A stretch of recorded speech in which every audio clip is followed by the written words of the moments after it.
Hello, bachcho.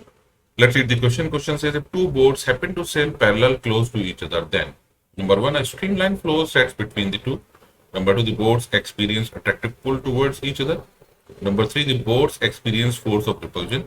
And number four, the whirlpool is formed at the midway between the two boats. अब देखिए अगर हम boats को sky view से देखें तो मान लीजिए ये हमारी दो बोट्स हैं and they are moving parallel close to each other.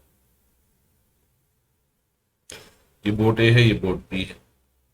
तो इनकी रिस्पेक्ट में जो विंड मूव करेगी वो मूव करेगी इस डायरेक्शन में विंड मूव करेगी। ये विंड का डायरेक्शन होगा। अब हमें मालूम है इक्वेशन ऑफ कंटिन्यूटी के हिसाब से विंड जो है वो ज्यादा एरिया से कम एरिया की तरफ जा रही है, तो यहां पर स्पीड विंड की इंक्रीज हो जाएगी। तो स्पीड बढ़ने की वजह से हम यहां पर लगा सकते हैं बर्नौली थ्योरम, यानी इस तरफ इस विंड की स्पीड नॉर्मल रहेगी और यहाँ यानी बीच में विंड की स्पीड बढ़ जाएगी। यानी हम बोल सकते हैं यहाँ पर स्पीड है बिटवीन द गैप v2 और बाहर है v1, इधर भी v1 और इधर भी v1। तो according to Bernoulli theorem P upon rho plus GH plus 1/2 v square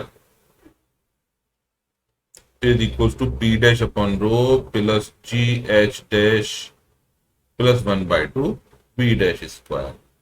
यानी GH से तो GH का कैंसिल हो जाएगा क्योंकि दोनों तरफ हाइट सेम होगी और एक तरफ स्पीड v1 है, यानी P1 upon rho plus 1/2 v1 square is equals to P2 upon rho plus 1/2 v2 square.